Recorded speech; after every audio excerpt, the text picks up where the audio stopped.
नमस्कार साथियों। जोधपुर के सबसे बड़े चिकित्सालय मथुरा दास माथुर में अगर ओपीडी में हमें जांच करवानी है तो किस प्रकार करवा सकते हैं। सबसे पहले जोधपुर में ट्रेन के द्वारा पहुंचा जा सकता है, रेलवे स्टेशन या बस के द्वारा पहुंचा जा सकता है, बस स्टैंड। यहाँ से मथुरा दास माथुर अस्पताल के लिए आपको सिटी बस की सुविधा रहेगी या ऑटो के द्वारा पहुंचा जा सकता है। अगर आप चिकित्सालय आ रहे हैं तो आपको निम्न दस्तावेज लाने पड़ेंगे। सबसे पहले दस्तावेज आपको लाना पड़ेगा जन आधार कार्ड। जन आधार के द्वारा यहाँ स्लिप कटवाई जा सकती है। जन आधार की 2 कॉपी वो उसकी ज़रूरत के अनुसार, और जितने भी पुराने मेडिकल दस्तावेज हैं वो लेके आना है। उसके बाद मथुरा दास माथुर के गेट नंबर 2 से अपने को एंट्री करनी है। गेट नंबर 2 मथुरा दास माथुर का जो है उससे एंट्री करेंगे ओपीडी के लिए। जैसे ही 2 नंबर गेट से एंट्री करेंगे तो सीधा सामने की जो नाक की सीध में बिल्डिंग है वो ओपीडी की बिल्डिंग है। उस ओपीडी की बिल्डिंग से जस्ट इमरजेंसी सटी हुई है। तो ओपीडी की बिल्डिंग के अगर हम नज़दीक पहुँचेंगे तो सीढ़ियों से चढ़ के हम अंदर जाएंगे। आप देख रहे हैं लेफ्ट साइड में ट्रॉमा सेंटर है, वो इमरजेंसी केस में वहाँ इमरजेंसी किसी को भी चेक करवाया जा सकता है। कोई भी इमरजेंसी उसके लिए वहाँ पहुँचेंगे।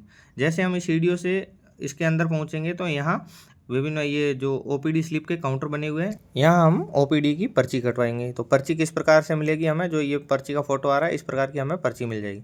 इस पर्ची के बाद में हमें जिस विभाग में चेक करवाना उस विभाग की तरफ हम चलेंगे।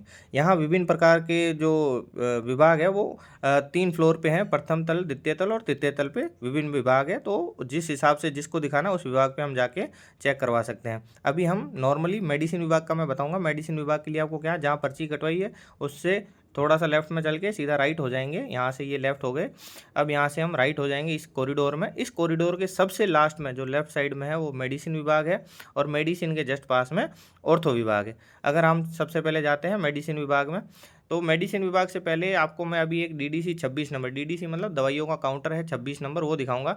कोई अगर मेडिसिन यहाँ हॉस्पिटल में नहीं मिलती तो गवर्नमेंट की फैसिलिटी है कि आप 26 नंबर से ऑथराइजेशन लेके बाहर सहकारी दुकान है वहाँ हम जाके वहाँ से मेडिसिन ले सकते हैं। ठीक है, तो डीडीसी 26 के लिए ही जो जन आधार की 2 कॉपी है वो डीडीसी 26 के लिए ही चाहिए। ठीक है, तो हम यहाँ चलेंगे अभी मेडिसिन विभाग में। ये है मेडिसिन विभाग सबसे लास्ट में, और मेडिसिन विभाग में चेक करवाना यहाँ करवा दीजिए। उसके बाद डिपार्टमेंट ऑफ ऑर्थोपेडिक्स है, हड्डियों का चेक करवा दीजिए।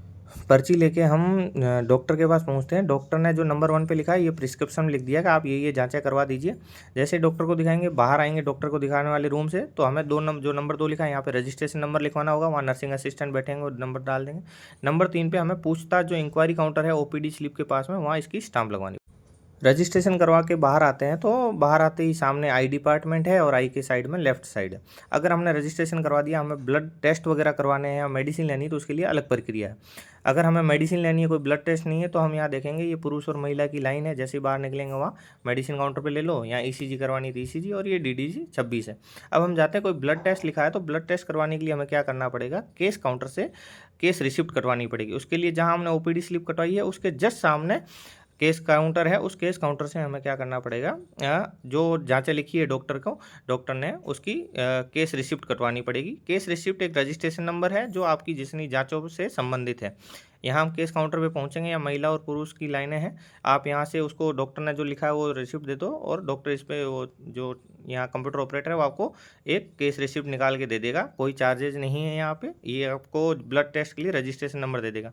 केस काउंटर पे ब्लड और एक्सरे की ही रिसिप्ट काटी जाती है, सोनोग्राफी और बाकी जितनी भी सीटी स्कैन की रिपोर्ट अलग है। पूछताछ इंक्वायरी ये रही, यहाँ पे आपको स्टाम्प लगवानी है। इसके जस्ट साइड में हम चलेंगे तो ये डीडीसी है, मेडिसिन मिलती है यहाँ पे ब्लड बैंक है। यहाँ आपके जितने भी टेस्ट होंगे वो यहाँ होंगे ब्लड बैंक में। ठीक है, और एक्सरे का आपको बता दिया आई डिपार्टमेंट के साइड में है। जैसे ही हम यहाँ से वापस बाहर आते हैं तो हमें ये दिखाई देगा, बाहर आते ही राइट साइड में ट्रॉमा सेंटर है इमरजेंसी केस में, और सीटी स्कैन अगर आपको करवाना है तो इस ट्रॉमा सेंटर के अंदर होगा। ठीक है, यहाँ से जैसे बाहर आते हैं, हमने ब्लड दे दिया, ब्लड की रिपोर्ट वगैरह सब दे दी। शाम को हमें ब्लड की रिपोर्ट वापस मिलेगी 5 बजे। वो कहाँ मिलेगी, आप इस ओपीडी से काउंटर से बाहर आएंगे।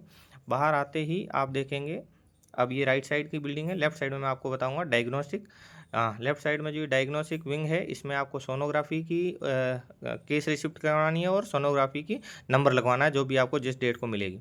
जैसे ही हम आते हैं सोनोग्राफी की डायग्नोस्टिक विंग के पास में, यहाँ आपको शाम को 5 बजे जो है आपको जो ब्लड की रिपोर्ट है वो मिलेगी। इसके लिए आपको डाउन जाना है अंडरग्राउंड में। जैसे ही आप जाते हैं तो यहाँ 2 काउंटर बने हुए हैं, वहाँ आपको सीबीसी जिसकी भी ब्लड टेस्ट होगी उसकी रिपोर्ट शाम को मिल जाएगी।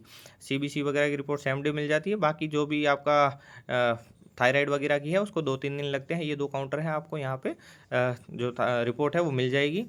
अब ऐसी मेडिसिन है जो हमें अंदर नहीं मिलती है, उसके लिए हम क्या करते हैं, DDC 26 से रजिस्ट्रेशन नंबर करवा के 2 जन आधार की कॉपी के साथ आते हैं। तो यहाँ जो सर्कल है इसके राइट साइड में अलग काउंटर है सहकारी का, वो दवाई सहकारी शॉप पे मिल जाएगी। इस रोड पे आगे जाके लेफ्ट में है सहकारी शॉप, वहाँ दवाई मिल जाएगी। तो ये है MDM हॉस्पिटल में OPD में चेक करवाने का प्रोसीजर। नेक्स्ट वीडियो में बनाएंगे एम्स जोधपुर में OPD का प्रोसीजर। धन्यवाद।